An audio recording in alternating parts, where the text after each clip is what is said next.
everyone. Welcome to tonight's meeting of the Budget Committee. It is 6:02 p.m. and we are in the Nashua North Boardroom. And thank you for coming. We're going to call the roll, and then okay. Ms. Bishop is going to call the roll, and then we're going to go into the presentation tonight from the administration. I appreciate you holding on for me. Okay, so roll call. Ms. Gilio? Here. Ms. Prin? Here. Mr. Johnson? Here. Ms. Raymond is not here. She might come in later. Ms. Lewis? Here. Mr. Salvi? Here. Ms. Lampier? Here. Ms. Lopez? Ms. Lopez? Okay. And Ms. Bishop is here. We also have Dr. Andrade, Mr. Posca, Dr. Scarpati, Mr. Gray, and a whole audience full of staff. Okay. All right, Ms. Lampier, back to you. Okay, Dr. Andrade, Mr. Gray, and crew, you feel free to start. Excellent, thank you.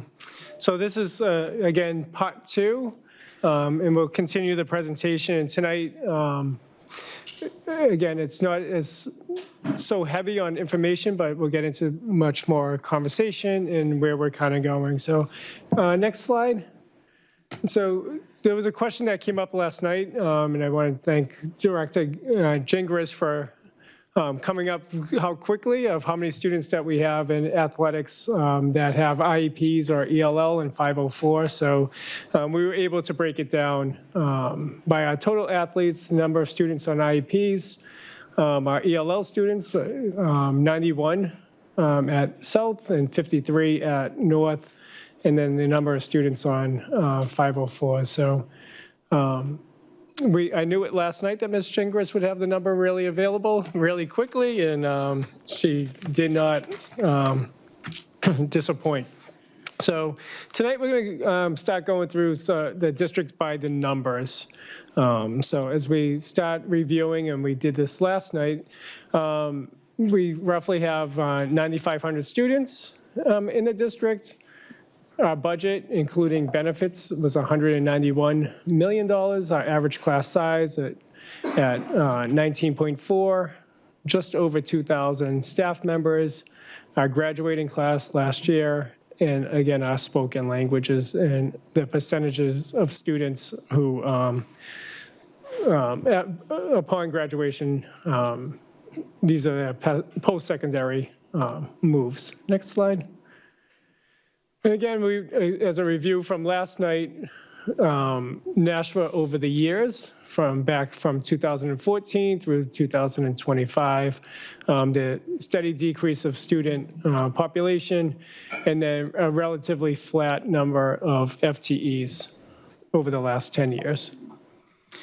And again, repeat from last night, just seeing the shift in our overall student enrollment, again, where I think Mr. Salvi was talking, why is cost still going up, where students are going down?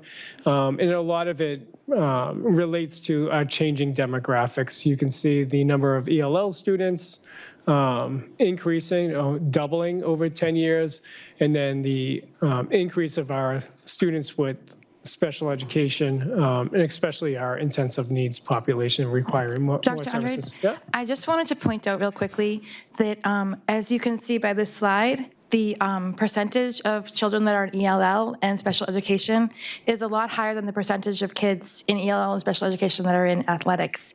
And, I know there's nothing really you can do about that as a superintendent.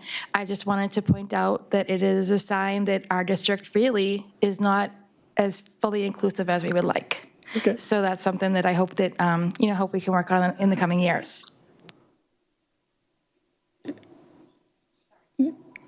Yeah, I just have more questions, and I wanted to put in, like, as we go through tonight, and we said it in our vision statement, but also let's continue to be curious, right, and ask the right questions. So I thank you for the question, because now I'm going through my mind on, are we inclusive? How do we recruit students? Is it Is it our programs aren't inclusive and we're not inviting the right students? So a million questions, so I think it's a good question. I just don't have the answer. I think that's something you see all over the country. It's not just here, so. Yeah, so. Can I say something? I just wanted to say thank you for providing that information because that was really important to know. Thank you. So, but yeah, great question. So now I'm just curious on, and I know Ms. Jingwitz can turn around on how we try to recruit all the students as well. So next slide, please. I just have a question on the previous slide. Yeah. As we are saying that the percentage of the ELL and the special education students are increasing for last few years, what city or school is doing to have some kind of a pre-education so that people, students in those categories are well prepared to attend the schools, and they might basically move from ELL faster or maybe from special educations. Are we basically cities like why this population is getting increased? Do we have any kind of a research from city or from school that how we can do it? Do you guys have any kind of a finding or something like that? So we see a shift in our demographics across the city as well. We look at housing trends and then just overall demographics. But we are also doing a nice job in our pre-K programs, so our early literacy programs. That's one way that we're proactive in identifying students earlier, and then hopefully that they'll exit special education sooner. So it's an early identification. As Mr. Chopra talked about last night, 4 different tiers in our ELL students. So it is, we have our native speakers coming in, our newcomers, and then, just students who are in ELL longer. So again, if we review Mr. Chopra's slides last night, there's different categories. But I also think it's, the city itself and the housing market, what's available, and then what draws families to Nashua, not solely on the school. I must say that we're very proud of our special education programs. I think we have really high-quality teachers, paraeducators, support staff in our programs, which I think is a draw as well. And as you can see, we've been investing in our ELL population over the last couple of years, and I think that's not a draw to Nashua, but it's a some families may come to Nashua based on our programs. I'm not basically making any statement on the capacity of the staff and all. I'm just basically trying to find out from the school or from the city point of view, if the ELL and the special education population is increasing, what we are doing to basically bring it down over a period of 5 years, 10 years, or something like that. Well, I think the overall, it's the programming, once a student's identified, on how do we provide high quality to exit students faster. Doing some kind of a pre-planning, making sure that they come to the education system a little bit early, or maybe some kind of a summer sessions or any kind of a... So we start educating at the age of 3. So that's our early identification. So if there's a student who may have a disability, by law, we educate them from 3 through 22. So that's pretty early. And then we work with families with the city on with families to make sure that they know about the system. So it's, and then the other aspect is how do our family engagement coordinators are out being proactive, making sure families have resources as well. Okay, So, thank you. again, we went over this last night, just the change in our ELL population over time and our investment with our ELL teachers. Again, if we're providing more of our infrastructure, hopefully the students get the services that they need and can exit our ELL programs sooner. Next.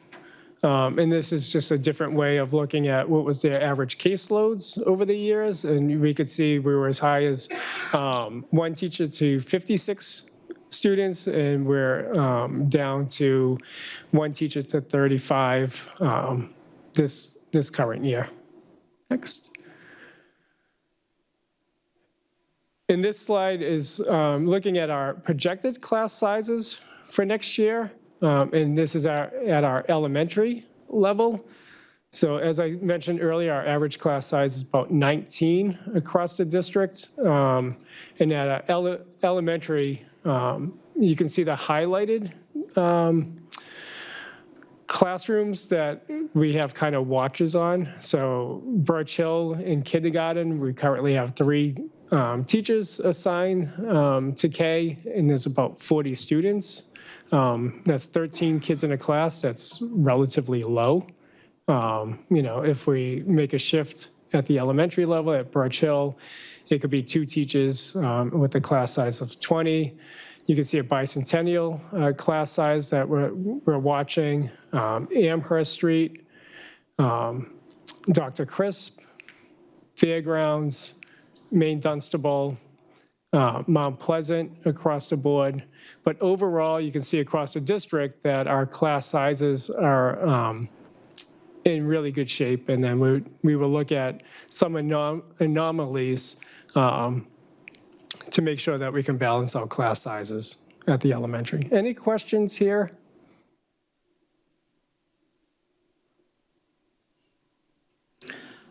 I think just one piece to note, and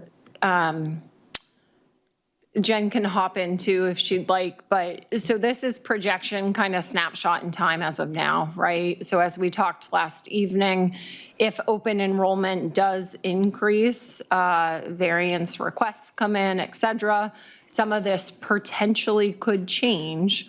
So again, snapshot in time as of now for what we are projecting class sizes to be for fiscal year 27. As folks are probably aware, as we go ahead and get registration for kindergarten, some of this might change as well, depending on how many students do enroll. So kindergarten is usually a similar rollover until we have some of those registrations in. Yeah, and when we say open enrollment, it's within the district. It's not outside coming in at the elementary level. The open enrollment that we're proposing is that incoming is at the high school level. So this would be the old variances that would be under the open enrollment. So it would still be the same number of students, but they might be in a different school based on capacity. You had a question, Ms. Brin? Yeah, I just, has kindergarten registration started? It hasn't, and so these are current kindergarten enrollments, or are these just projected? These are projected. So if you see K and 1 are the same number. It's a little off, I think, because of a couple of variances. Okay. So kindergarten is not guaranteed their home school, so we do cap kindergarten at 23, and kindergarten's really hard to predict because we don't necessarily know how many students are showing up to register for that school. So we start with the assumption that it will be the same number next year as it was this year. It's our best guess. We do have students on overflow this year from 3 schools to 3 different schools. So those numbers account for that. So for example, Dr. Crisp has 3 students currently in kindergarten that are there on overflow from Mount Pleasant. So those students, so that's all factored in there. A couple of those are low for class sizes for K. I do just want to be cautious. We could end up with higher numbers in some other buildings. We do need some buildings that have capacity for students on overflow. Yeah, so these kindergartners are COVID babies that'll be starting kindergarten next year. Right. So this is our middle school projected enrollment, and you can see at Pennachuck, Fairgrounds, and McCarthy. Fairgrounds is always interesting to watch year in, year out. The projection, when we roll up the 5th grade into the middle school, Fairgrounds numbers sometimes fluctuate because years over years, we actually lose some 5th graders to charter schools, a handful, and they're typically in the Fairgrounds middle school region. So that's where right now it's 210, but you could see our like our projected seventh grade is 177. A year ago, if we looked at these numbers, it was over 200. So we do lose students, and mostly to fairgrounds in sixth grade. So we'll keep a watch on fairgrounds, and then you can see the class sizes, projected class sizes at the three middle schools. Yep. Go ahead, Mr. Johnson. Yeah, just looking, McCarthy's looking a little low for sixth grade next year, and lower than Fairgrounds. Yeah, and so, and again, I think as we look at some of the K-12 numbers, we're seeing, again, those declines in certain grades. So overall, sixth grade across all three middle schools are down. So I think we're going to see some of those projections over the next couple of years. Okay. And then McCarthy, we're looking, some of that fluctuation too is with McCarthy with some of the programs to make sure that the students who are in the intensive needs programs are actually correctly identified to McCarthy. So there'll be some switches, but overall we can see what the average class size is going to be. So higher than elementary school, but hovering around the mid-20s, a little lower than this year. And then this is the high school currently. We showed this last night, and we're seeing the change at the high school teachers to student ratio. In a couple of minutes, I'll invite Principal Richard and Principal Byrne up to talk about some high school redesign proposals, and they'll walk you through a scheduling change. So you can see from 2020 to 2025, the decrease of about 300 students at the high school level. When we look at the Harriman study and our enrollment projection over the next 3 years, we're anticipating to lose about another 500 students at the high school level. Again, looking at our middle school going up, but we're projecting about 500 decrease over 3 years at the high school additionally. So, but this is our current student to teacher ratio. Next slide. As I just mentioned, we're looking at some redesign at the high school schedule. And so I'm going to invite Principal Richard and Principal Burns up to walk through some of these considerations. I need to give them a lot of credit. When we started talking about our budget, it seems like forever ago, we knew it was going to, and to every building, we knew it was going to be a tight budget. It's going to be really difficult to have an adequate budget. And I challenged them to come up with ways and to how can we best service our students, all of our students, in a creative way. And one of the answers they came back with was, what happens if we redesigned our schedule? And and they can talk through it. So this hasn't been an easy conversation, but I want to give them a lot of credit for their leadership. Having bold conversations with their department chairs, with their faculties. There's still a lot of questions that need to be answered, but this is a good step forward. So hopefully it'll come up. Thank you guys for having us up here. Keith Richard, Principal at Nashua High School South. Some of the new board members I haven't met yet, so welcome to the new team. And I'm Nate Burns, Principal at Nashua High School North, so thank you for having us tonight. Keith and I kind of want to talk a little bit about moving forward for next year. So we know the budget's tight and that there has been talk of staff reductions. So I think one of the things that we are trying to figure out is a way that we can kind of maintain being comprehensive high schools, allowing students to have a lot of offerings and courses that they currently are able to take. And try to minimize that impact on them. So preserving their pathways to graduation, multiple pathways to graduation, and minimizing disruptions in terms of what they can take during the school day, but also what we're able to offer them. And then also we want to make sure that we can maintain safe supervision and reasonable class sizes and not have to offer large study halls. So scheduling takes all that into account, right? So with potential staff reductions, that would affect the number of course sections we could offer. It would affect the flexibility of students within their schedule. And again, as Mr. Burns says, the class sizes would be affected. We would potentially see an increase in those class sizes. Our current 4-block schedule limits the flexibility when staff is reduced. We do not have, again, simple math, less teachers, less offerings we can have per day. So in our current model, we have students have 4 periods or 4 blocks during the day, and they rotate through that. Teachers teach 3 out of 4, and then they have a 4th block, which is their planning block.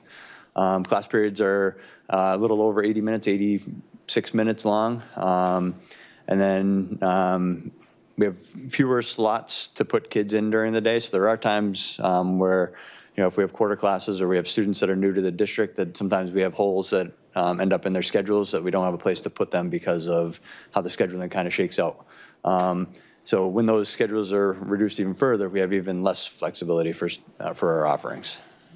So when we were challenged by Dr. Andre to come up with potential ideas, working under contract language, we tried to figure out what could we do with our day to continue to offer the robust course catalog that we do.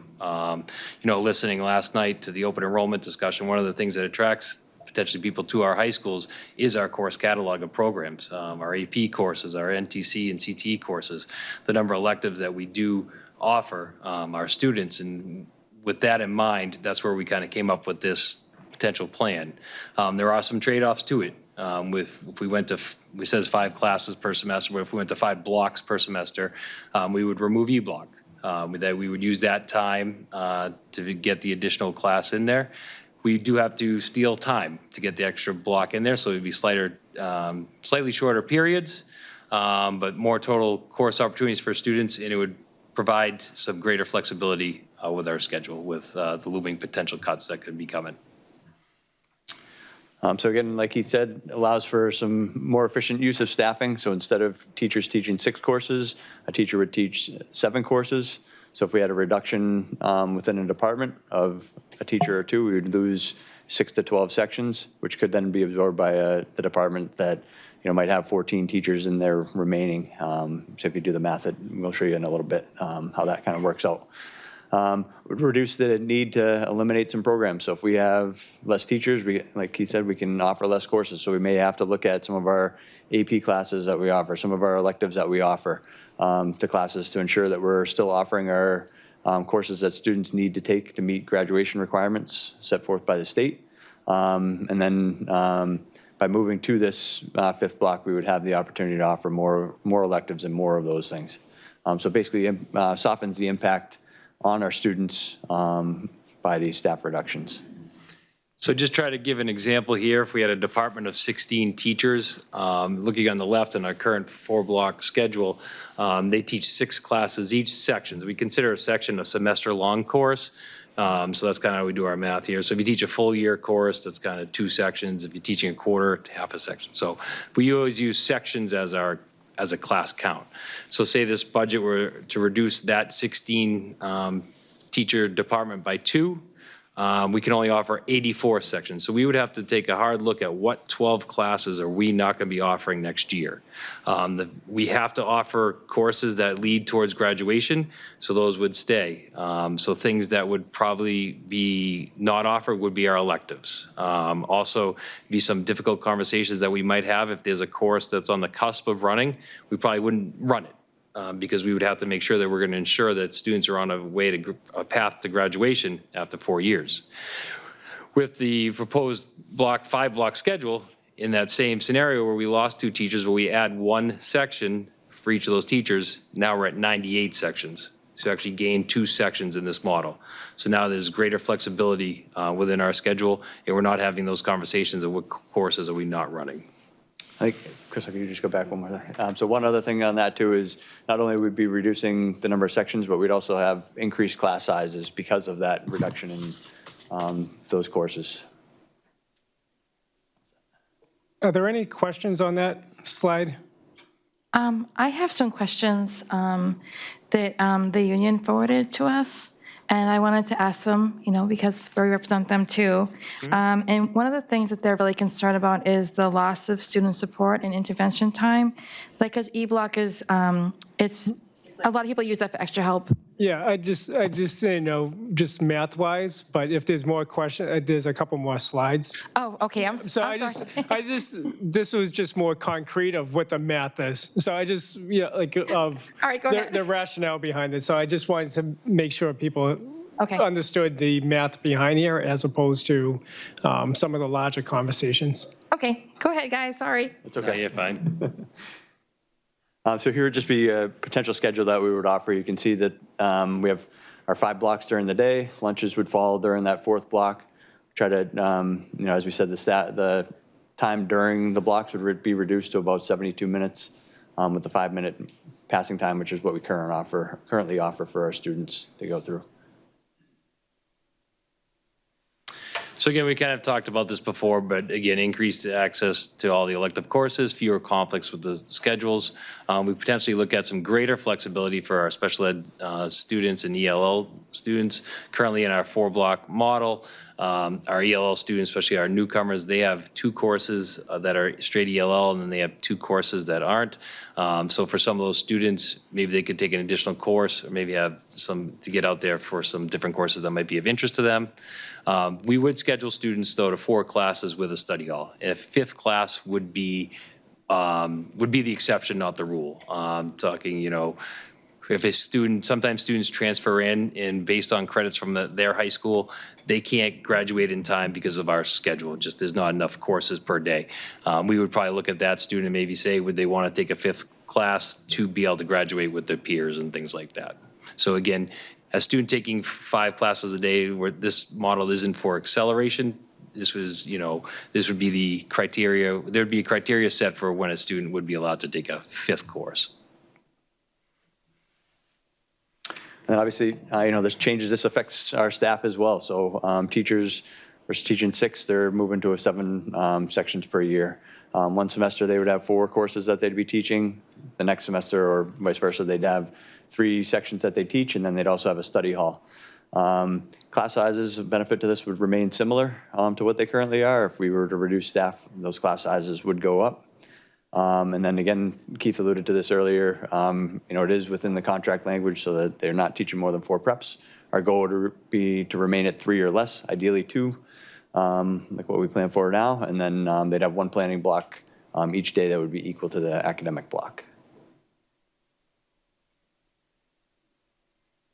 Might be it. That might be it, yeah.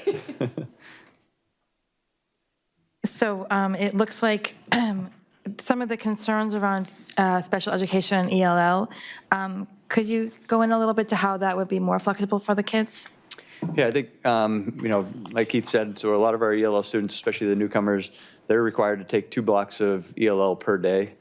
So it really limits what else they can take outside of their schedule. So by allowing them to, take their 2 required ELL courses, this would provide them an opportunity, if we went up to 5 classes for our ELL students, to kind of stay on track and be in 3 other academic classes with their peers. We could look at similar things with some of our of our special ed students that might need and require services to be able to take additional courses. Okay, another thing is that they were concerned about class sizes.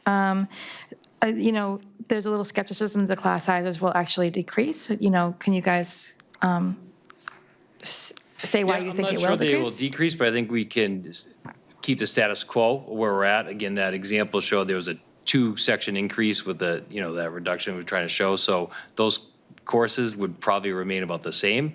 I think if we were to remove those 12 sections in that example, you would definitely have to see a class size increase because the kids have to be somewhere.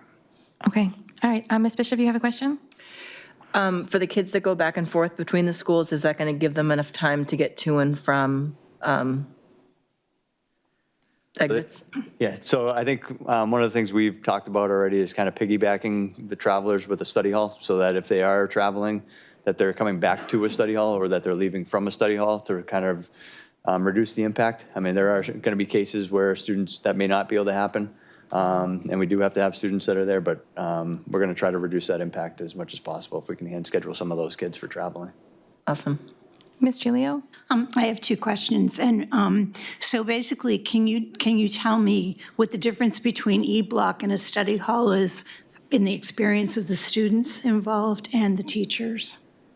Yeah, quite a bit. E-Block is definitely much more free-flowing, where you're able to go access your teachers, because everybody during E-Block is kind of off at the same time. So study hall would be either 1, 2, 3, 4, 5, you know what I mean, potentially. So if you needed to access your teacher during study hall, you know, that might not happen in this model. So that is a trade-off in this model, that losing E-Block. Again, for years, we've lived with teachers staying after school 1 day a week, and that, you know, they have to do after-school makeup day. There are teachers that talked about, you know, if I'm available and I can pull a kid out of a study hall, I'd be more than happy to do that as well. We've had our math department looking at, do they offer an intervention block? Are people willing to kind of be in a room during those times where I might not be working with my teacher, but I'm working with a math teacher? So it is going to be different. It is a trade-off with regards to the loss in the sections if we don't make a change. But I think we have to get creative to find out how we could then implement those opportunities in the new schedule. So the students would be losing some support going from E-Block to study halls? I think they'd be losing potentially some opportunities. You know, some clubs run during that time. You have opportunities to go and meet with your teacher during that time if available, or when they can get scheduled in. I think we can find creative ways to kind of mimic some of that, but I definitely think that we're going to lose some opportunities that we can provide during E-Block at this time. Okay, thank you for clarifying that. The prep, oh, I'm so sorry. Mr. Johnson? Are there concerns about the extra workload on the teachers with the extra going from 6 to 7? Yeah, I mean, again, it's an additional prep. I think it's an, additional class that they have to prepare for, additional grading. I don't know that the number of students that they would have would be different if we're reducing, but they definitely have another class to prepare for and plan and grade for, so yes. And one more. Oh, go ahead. Do we have an idea of how many kids have to repeat required courses right now due to failing those classes? I don't have a percentage either. Our failure rate's fairly low, but there are definitely students that are repeating. Okay, thank you. Ms. Bishop? Sorry, and I know this is probably a silly question, but can you talk through what would the challenge be in kind of still keeping an E-Block type of opportunity, but maybe at a different time of the day or for a lesser amount of time? I think, so we're at 72 minutes right now for a class is what our suggestion is. If we were to take, 20 or 30 minutes out of that, we're reducing each class by another 6 or 7 minutes, and I think that makes things a little bit more difficult. Could potentially look at, offering it once a week, but I don't know that you get the bang for the buck out of that piece either. Right. We were trying to, knowing we were taking time, we were trying to maximize or limit the time that we were taking, I guess. Maximize the instructional time in those 5 blocks. Yeah, absolutely. I think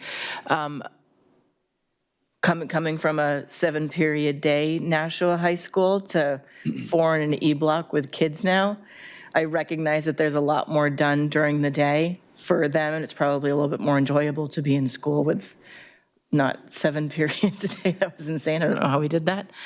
But I'm hesitant about losing that structure because I don't think as many kids participate in activities when they're after school. So I'm just worried about that.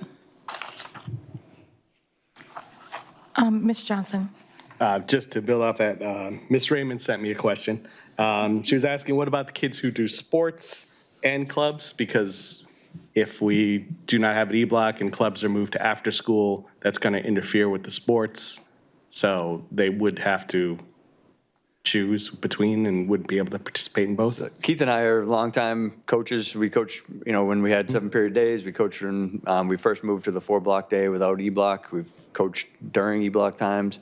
Coaches are pretty flexible with that. If students want to participate in clubs, I was always understanding like, hey, if you're going to be a little bit late to practice, as long as I know that you're going to the club and coming in to get your work done, that's fine. I think it works, in some sports probably better than others. But, certainly there will be some times where kids will have to make some choices.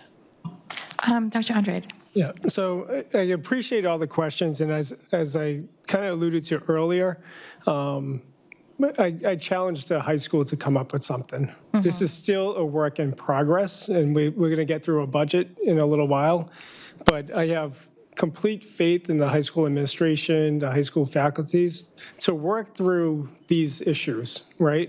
And because right now, we're going to talk about a budget that's going to be significant, right? And so something's going to have to give. Yeah. We saw the class size at the elementary level. We saw class sizes at the middle school level. There's going to have to be some kind of adjustments, and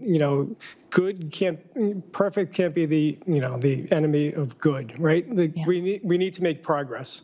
There's going to be a lot of questions, but we need to move in a direction, and this could be over years. E-Block, as I recall, first year E-Block was really successful.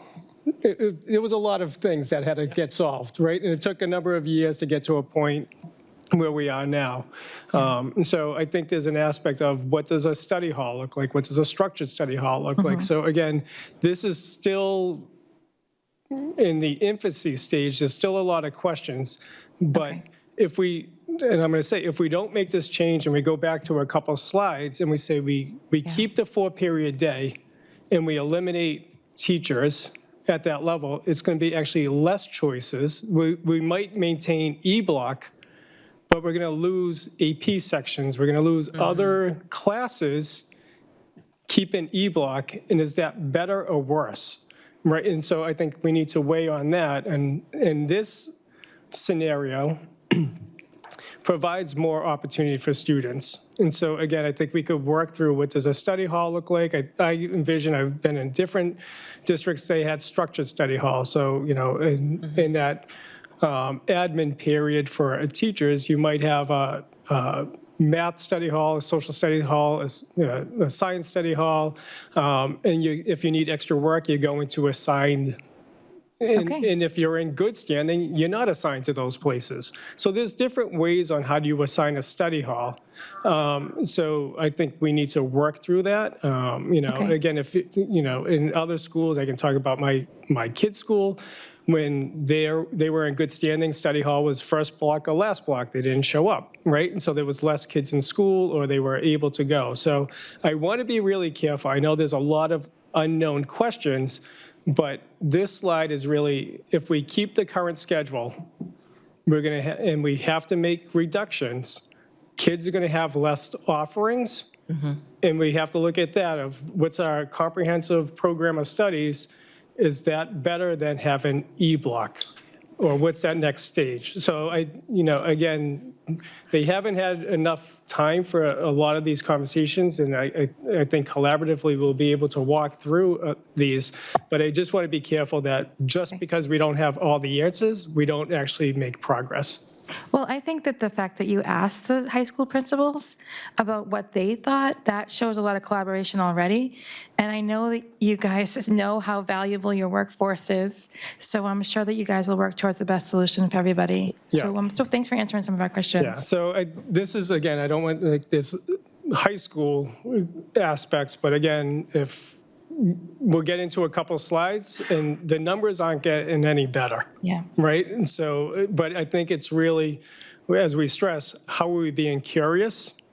How are we driving our education, and what are we doing for our students? So again, we're in a time right now that we have to make bold, courageous conversations. And this is an aspect, if we're looking at offerings for kids and our students, this is a solution that has our students first. Yeah. And then how do we move forward? It's going to be a change for our teachers. Again, I think, additional responsibilities, and we have to recognize that. But we also have to balance what's our student offerings. Yeah, I think we as a district have made a commitment to always put our students first. So, that might mean making some sacrifices across the board. Did you have something to say, Mr. Posca? Yes, Ms. Lampert, I just wanted to ask a couple of questions of, have been sat and worked with Mr. Burns and Mr. Richards, just a couple of the points. If there was a reduction and we tried to continue with the current schedule we have, do you anticipate there would still be study halls, and what would that possibly look like? Yeah, I mean, talk with Mr. Burns about that. I think we just would run out of spaces for kids to be, so we would have to probably, I use the word warehouse, but I think we would have to have kids probably in large areas like the auditorium or the cafeteria, probably be staffed by administration, because teachers under our current schedule would have 3 classes in their plan period, which they're, contractually obligated to, which is, no concern there, but just we would run out of places for kids to be, and because the schedule gets tight. Just talking with Nate about quarter classes right now, and we're struggling where a kid has a quarter class, quarter 3, but currently might not have something quarter 4, and we're trying to get creative. We just see those scenarios increasing without a change to the schedule. Okay. And one more question. Okay, go ahead. As you went through this, and I think you've kind of talked to a lot of people, any impact on the CTE offerings? Because I think you appropriately said, Mr. Richards, before, that was one of our drawing cards to students. No, so again, that's one of the concerns that, Ms. Bishop did bring up about traveling, because that's one of the biggest programs that travel between both schools. Ms. Talbot's been working with the other schools, letting them know that this is a plan that we're looking at, so it's not a surprise that they would find out in August of what the schedule would look like. So we are trying to be proactive with this schedule. And I think the concern is that if this is the schedule and we lose no teachers, the schedule works. If this is the schedule and we lose some teachers, this schedule works. I think if we got to June and we didn't make a change and we lose a lot of teachers, I think there's going to be a lot of scrambling during the summer to figure out what that's going to look like. And I think we're going to have a lot of unhappy students when they see their schedules come August, I'll be honest. Okay, well, did you have another question, Mr. Posca? Well, I appreciate, I think everyone here appreciates your willingness to have an open conversation about this. So thank you. Thank you. Thank you. Yes, thank you, guys. Let's see if we can slide back to the other one. Yeah. There we go.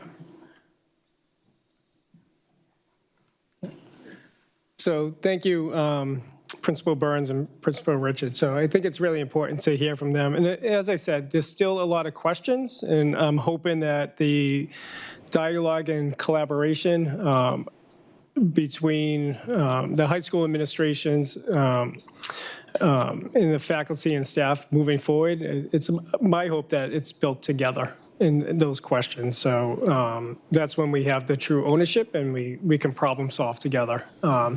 So I'm looking forward to more discussions. So into the budget and some of the numbers tonight and our recommendations. So as we said earlier, we got a directive, bless you, from the mayor of a request of a 3% increase over last year's budget.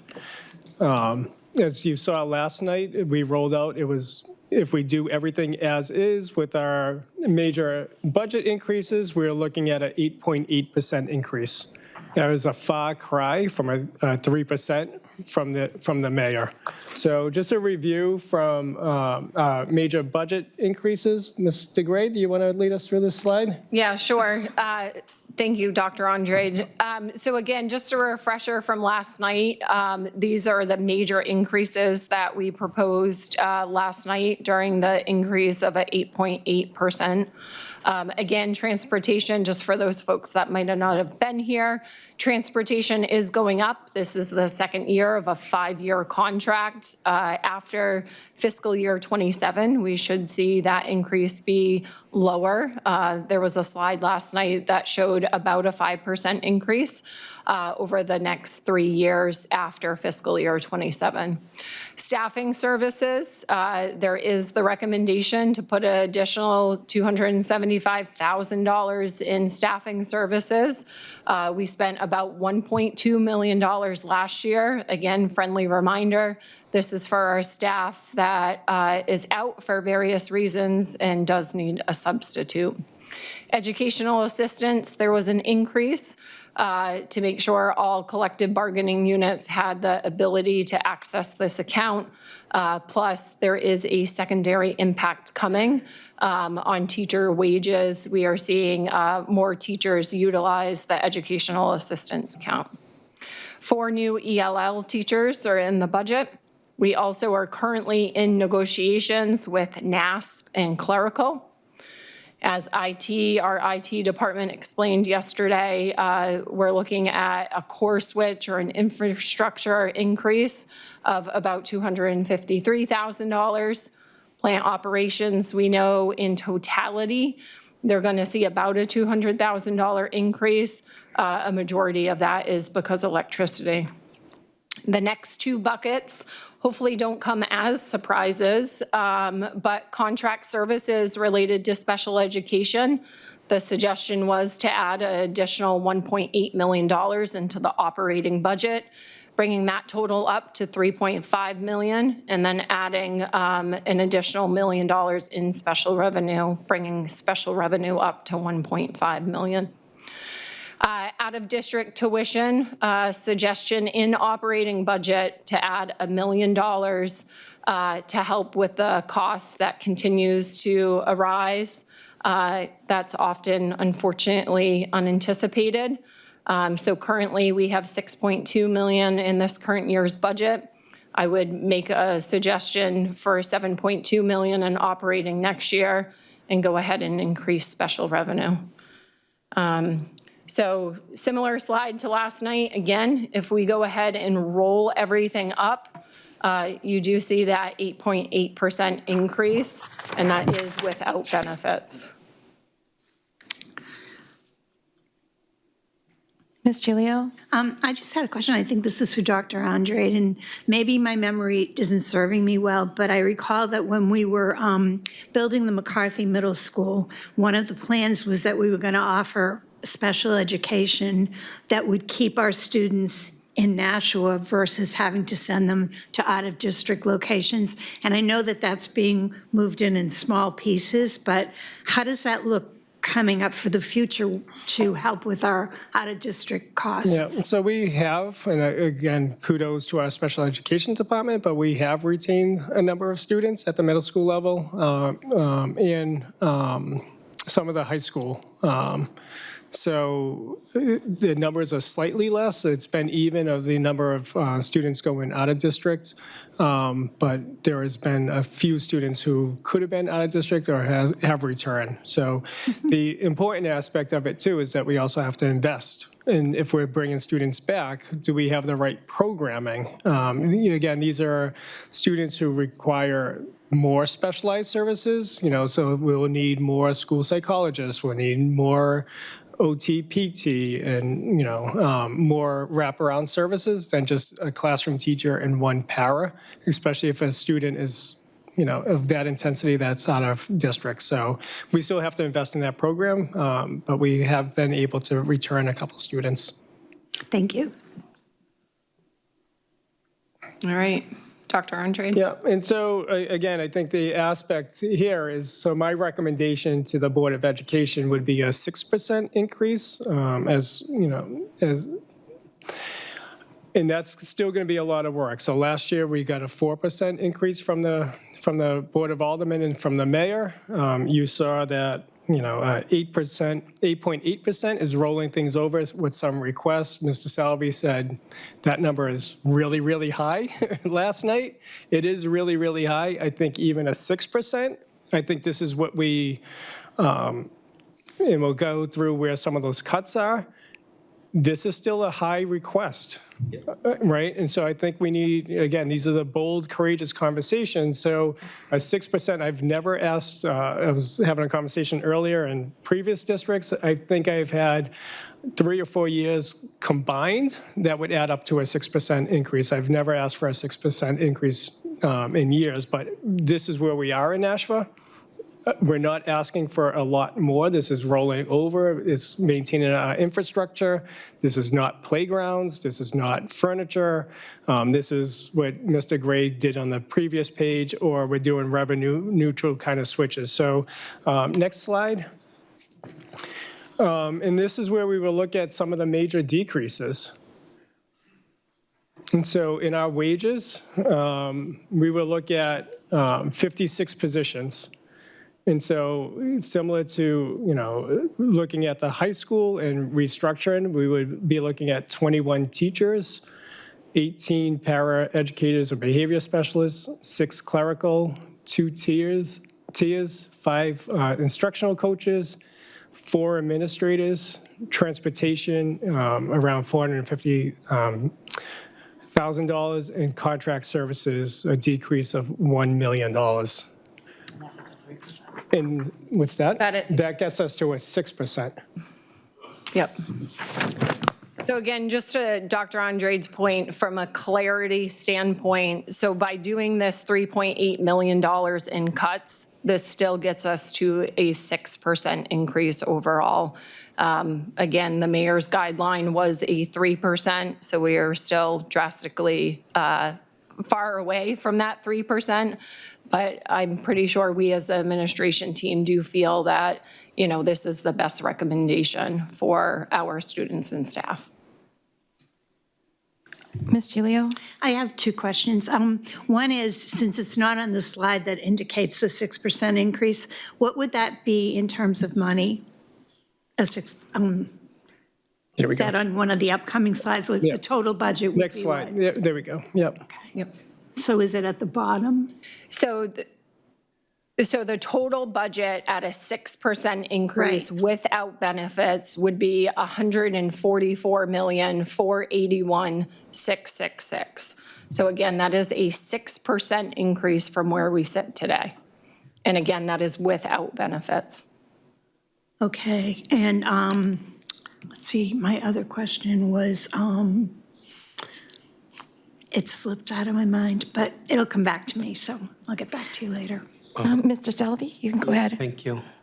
By the other slide, by eliminating the number of teachers and the paraeducators and the behavior specialists, is it in line with number of students, or is going to impact the teaching in the wrong direction? So a number, I'll be transparent, a number of the teachers would be at the high school level with the new schedule. So as Mr. Burns and Mr. Richards kind of went through, if we restructure the schedule, we still may be able to offer the same close amount of the sections with a reduction of staff. So the change of the schedule will still allow us to do a comprehensive program of studies, and there'll be some changes there. So it's a reduction, right, of staff. It'll kind of correlate with the student. High school is really tough because it's not like at the elementary, it's 23 students or 20 students and 1 teacher.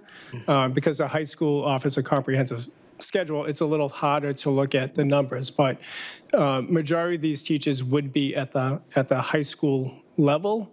And then as we looked at the elementary level, there was a couple of those highlights. We will look at those enrollments. If the enrollment's low, then we will look at a reduction there. But this is the 21, that would be the net. Earlier we talked about including 4 ELL teachers. So that would be, the reduction might be 25 teachers, add 4, and then the reduction's 21. So, but the biggest impact will be at the high school level. Ms. Giglio, you had a question? Yeah, it came back to me. I wanted to know how many teachers we have who've put in to retire 7 for next year. We have 20. Actually, it was. But not that even if it were 21, and they're not going to be the teachers. They're not the right that we need places. to- Yeah. Okay, thank you. I just want to say that this is the conversation that we all knew was coming for well over a year. We sit in the finance meetings, we sit here in our meetings, and we knew that because the state doesn't fund our schools appropriately, this is what was going to happen. So thanks for all your hard work, you guys. And so my question is about the coaches. We have all these athletic programs and stuff. We're talking about how great it was last night. Which coach? They're instructional coaches. Oh, okay. Right. So, All right, then. which are equally important. Yeah. So And it's a hard recommendation, right? So we want to make sure it's,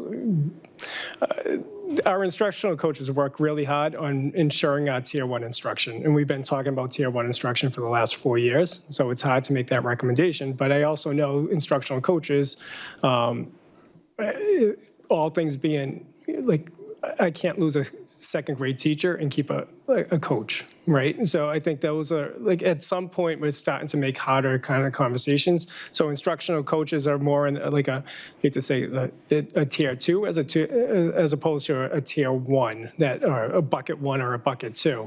So I'm trying to maintain as many teachers in front of students, and the instructional coaches was one that I don't want to make any of these recommendations, but instructional coaches would have a lesser impact and some impacts. And I don't mean that disparagingly to our coaches, because they do wonderful jobs. This is a hard conversation. Ms. Prin. Like we did before, what are the chances we could have a teacher move into the ELL position instead, because you are asking for 4 of those? Yeah, so this will be the next couple of months, so it'll be interesting watching the trickle of it. So we'll post so we could see a teacher go from regular ed to special education or ELL, and then we would backfill that, and hopefully we would save a position or save somebody that way. So we've seen 2 years ago when we did the middle school restructuring, we saw a lot of movement going around at that point. So that year, I think we had 40 retirements. So it was a little easier to move people around. With only 20 retirements, it'll be a little more difficult. Mr. Salvi, you had a question? Yeah, a couple of questions. Number one is, are we going to request or appeal anybody who wants to voluntarily retired or something like that? Yeah, we haven't had that. It actually came up when we met with our department chairs. A question came up if there was a voluntary retirement, would there be an incentive? And we haven't pursued that yet. But that's I don't know if we can get it into this budget, but I think, as Ms. Lampier said, we're going to be facing this conversation for the next couple of years, right? Like, not Right. even. So those are going to be things that we're going to have to look at. Yeah, my next question is like, we're reducing 450,000 on transportation. So what is the impact, what we are reducing? Sure, I'll take that one if that's okay. So the transportation reduction really would be within McKinney-Vento and our special education population primarily.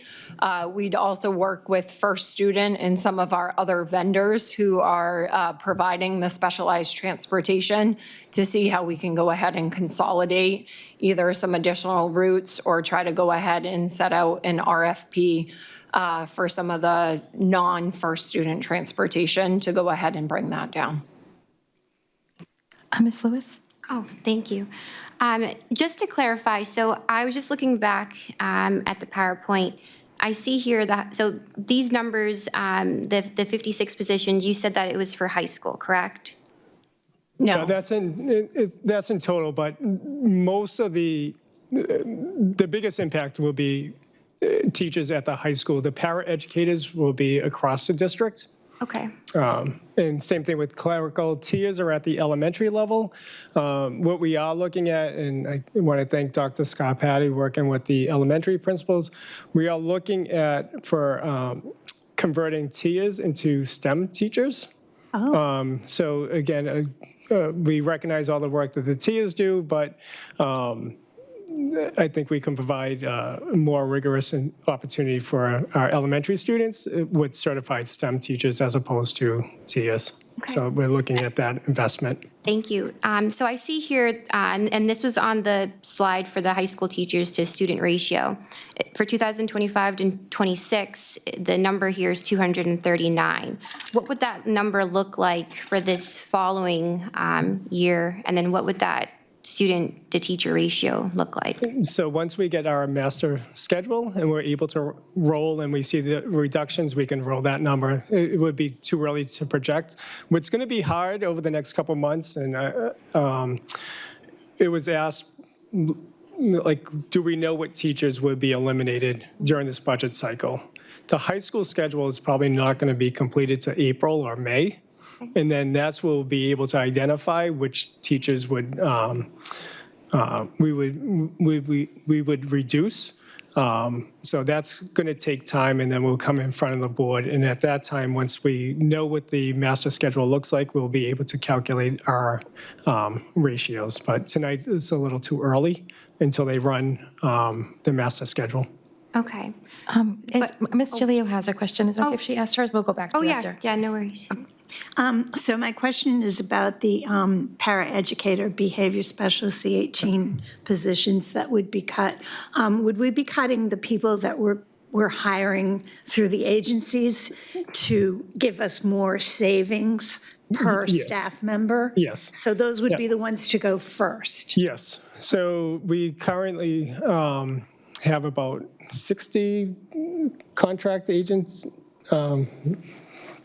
Yeah, those people, through agencies. So that's where the reduction would be. The other aspect of what we're looking at the elementary level, and we've been working, or saying for a number of years, we need to look at our special education programs differently. I want to give kudos to Mr. Bear and his team. One of the things that we're looking at, and they did a deep analysis of the students who are in intensive needs programs and looked at their staffing. Ms. Lampere, we had this conversation about what's hard in some of the staffing in some of the elementary schools is that we have some students who have 4 or 5 hours of inclusion and other students who only have 1 hour inclusion in the same classroom. Right. And so and then you look at the amount of paraeducators that you would need in that classroom. Because you have kids, it's almost like, Grand Central Station of kids coming and going, the adults. We're actually looking at the students' IEPs and not changing the students' IEP, but looking at, can we put students who are at the level of more inclusion in similar classrooms? And I can think of one at New Searles that kids are in and out, but they require less staff in the classroom because the staff is with them in inclusion. Mm-hmm. But if a student was who had no inclusion, you would have staff behind, and that puts a burden on it. So we're also looking at, do we put students who are have very limited inclusion that are in different buildings, put them in the same classroom because they have similar services, and we would look at better efficiencies, and you wouldn't need as many paras because they're not going all over the place. You could actually share some of the services. So that would be a savings as well, because it's just the way that we're scheduling would actually require less people. And it wouldn't be a change to a student's IEP. It was just, we just have students at different places, but we would put the classrooms together better, if that makes sense. I didn't articulate it well, but we're really diving into that data. And again, I want to give Dr. Scott Patty and Mr. Beer and the elementary principals, they've been looking at that data and making sure that we can work with families and students so that students are similar services are together, and I think with some of the economy, we'll be able to better support teachers because there'll be better supports for them. Thank you for that. Ms. Bishop? Just to rain doom and fury all over this more, but one of the slides last night was the overall increases that the Board of Aldermen have given us since 2017. They have not gone over 4%. What is our contingency plan if this is our 6 and we still only get 4? Yeah, and I think that's where we're going to start having some courageous conversations. Someone will, we had a meeting prior, someone's going to ask, what's the cost of closing a school? So that if we close a school, it's, and we discussed it for, I think, the board has for a number of years, but if we looked at closing Mount Pleasant, it's about a $1.5 million savings. That brings us down to a 4.8, which is still not at our 4%. And so, again, I think we would look at our biggest driver of our budget. 81% of our budget is personnel.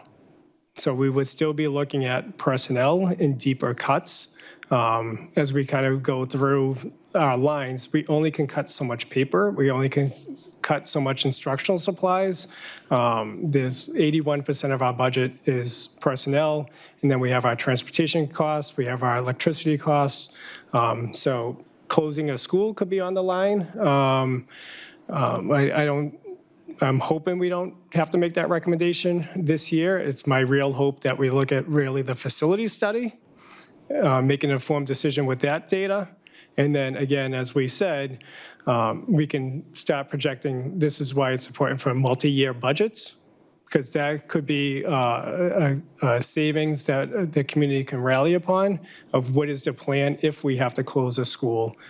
We have time to plan for that accordingly. So I'm actually feeling a little more hopeful than Ms. Bishop, because I know that the Board of Aldermen cares about our schools as well, and they're going to want to do all that they can for us. Yeah. What do you think, like if you went down like 0.5%, like to 5.5, would that be? I was hoping somebody was going to ask that. So if we go down about 0.5%, we're going to lose roughly $675,000. If you need to go down another 1%, it's roughly a $1.3 million reduction. So again, just think, right, if mayor's recommendation was a 3%, we're coming in at a 6%. We're actually coming in roughly at $3.9 million higher than where we should be. So there is the potential for additional cuts, but at this point, we as the administration team are pushing for a 6% increase.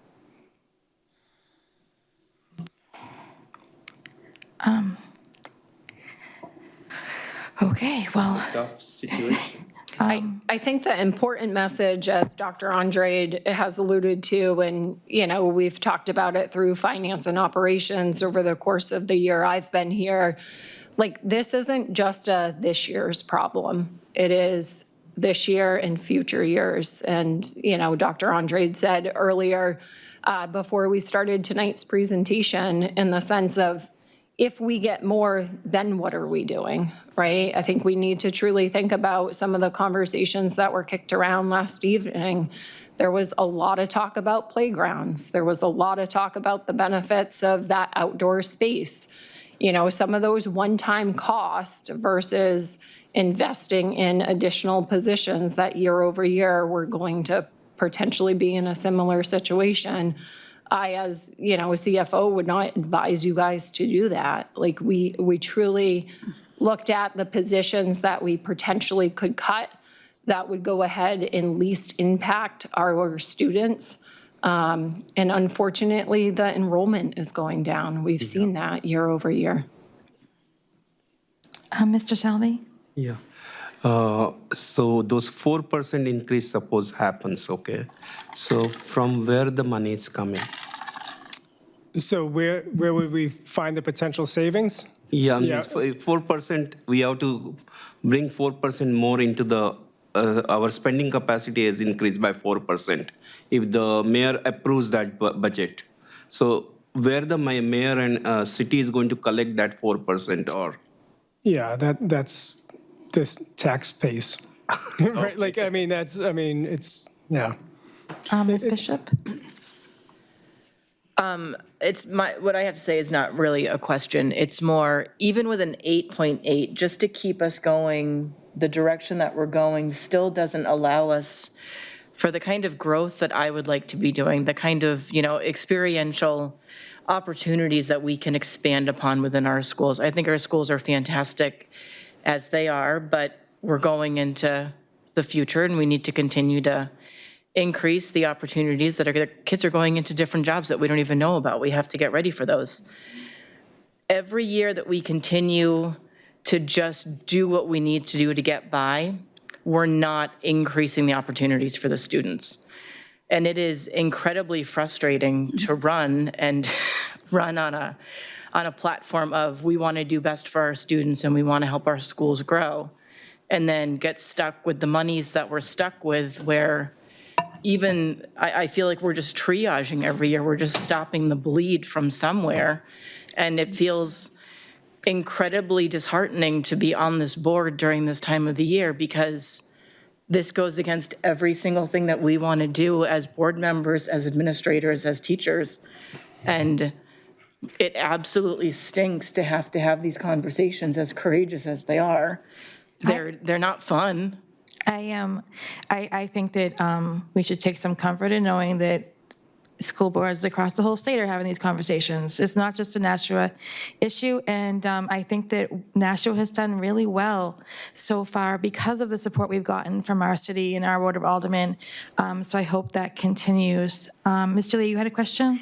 I do, and maybe this is going to be addressed later because I know it's not in any of tonight's slides. And I want to thank all of the people who presented last night from the different departments who all had valid requests for things that are only going to make our school system better. But as Dr. Andrade said last night, that would bring us to an 8.8% increase.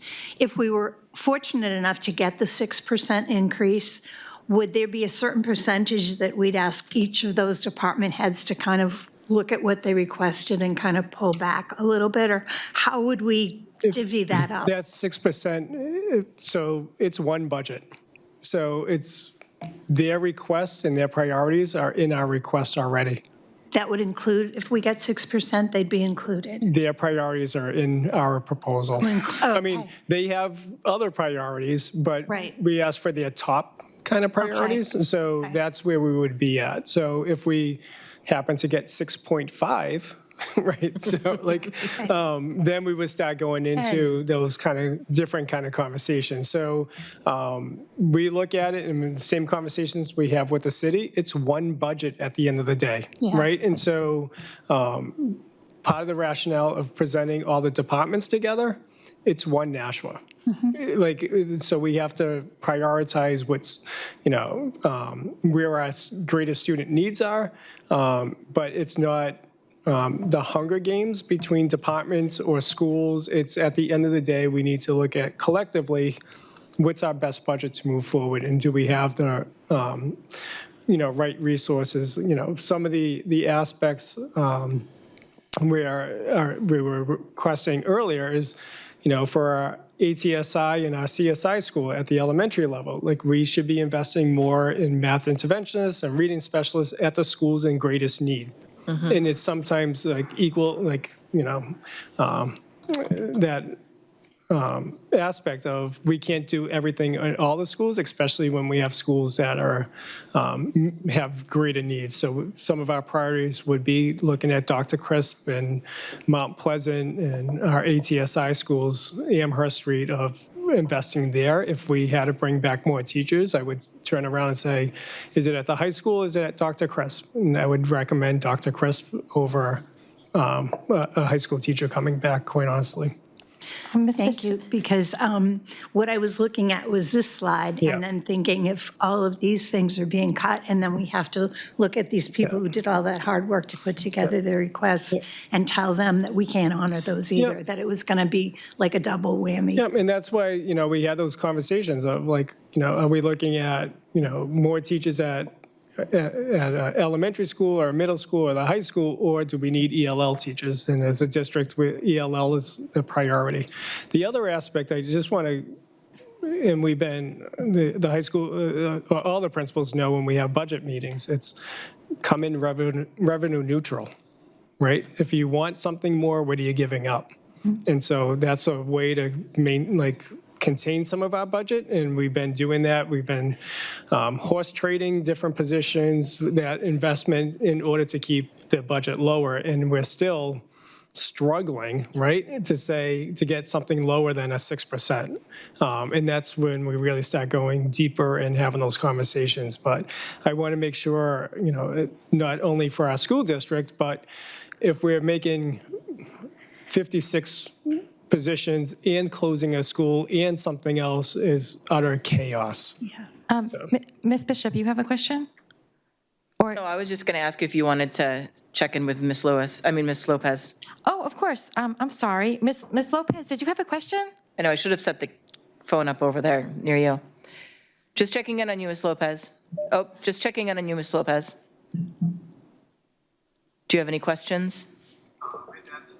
Oh, no. I do want to speak, but not yet. Okay, Okay. you're welcome. Did you have a question of your own, Ms. Bishop, at all? No, I just wanted to remind Okay. you of All right, our telephonic board member. Thank you for reminding me. Mr. Salvi, you have a good question. Okay. My first question is, can we take a community survey and try to basically, we have not even touched nice to have. So when we are basically asking from the city for 6% increase or something like that, is it possible that we can take a community survey and try to see whether community wants nice to have or not? So we'll have a public hearing in a couple weeks, and that's when the community comes out to say what they want, and then it comes back to the Board of Education for the final vote. So that's the community impact or conversation. So, but again, I would encourage the Board of Education to reach out to your constituents. How do they feel? And then advocate for the budget that we think could be supported. But we'll have a public hearing. Monday, March 9th. Thank you. You're welcome. Yeah, so next steps, Monday, March 9th is the public hearing. Depending on what the turnout is, we potentially may vote on Monday, March 9th. If not, there is a second night on the calendar right now, Wednesday, March 11th. So we do need to have a decision no later than end of business on Wednesday, March 11th, in order to get this budget over to the Board of Aldermen by their deadline. Okay. And this is typically how we do it. We have the public hearing. If we have an opportunity to vote after we do, we always schedule a second meeting just in case. So this is our normal. Okay, what's next? No, I think the last slide was just, again, this is a 6%, this is our recommendation, and then just really the questions and the dialogue. Okay. Okay. Ms. Lewis? Just a question, and this is from previous years. What has been the highest that the Board of Education has asked the Board of Aldermen for? 4.7. So they've never gone over before. Okay. So I guess if you don't ask, then you may not receive, right? Okay, thank you. I do hope the Board of Aldermen don't think that we're just throwing them, something like this to make, that we just want them to pay the price for this. Hopefully they can realize that we're all working together to do the best we can for the entire city. Yeah. Oh, Ms. Gilio. I was just going to say something positive. That when we have the public hearing, I know that last year, some of the Board of Aldermen were here that night, and they encouraged us by telling us what kind of support we could expect from the Board of Aldermen. And that, I think, made us pursue what we really want. I mean, we went for the 4.7, we got 4%, and their support really helped. It was nice to hear that from them before we actually voted on the final budget that we were asking for. So hopefully that'll happen again on the 9th of March. Yeah, look at the difference between our conversations and the conversations they're having in other cities and towns. We're not talking about really drastic cuts or closing a bunch of schools or anything at this point. Ms. Bishop, you had something you wanted to say? I just saw your light was on. I'm just, I feel like we're just kind of slowing down and getting, circling to a motion. Ms. Lopez said that she had something to say later, so I think this is the time that she should say what she wants to say, and then we can wrap up this meeting. Okay, that sounds good to me. Okay. Ms. Lopez? Yes? We're going to gear up to a motion to adjourn if you want to speak your piece now. Thank you for the opportunity to speak. There's a delay on the video to what I'm watching. Yep. And if I turn off the volume to speak, then I can't hear. I can kind of see people talking, but like I said, it's behind. I guess what I wanted to say is for the budget, what we're asking for? Do you want to turn your TV? Ms. Lopez, if you turn your TV off, you won't get that kind of feedback. So the TV's not on? I was watching it on the computer, but it's not on either. Is No, I know, but if you pause, if you stop watching what you're watching, then you'll be with us real time. Okay,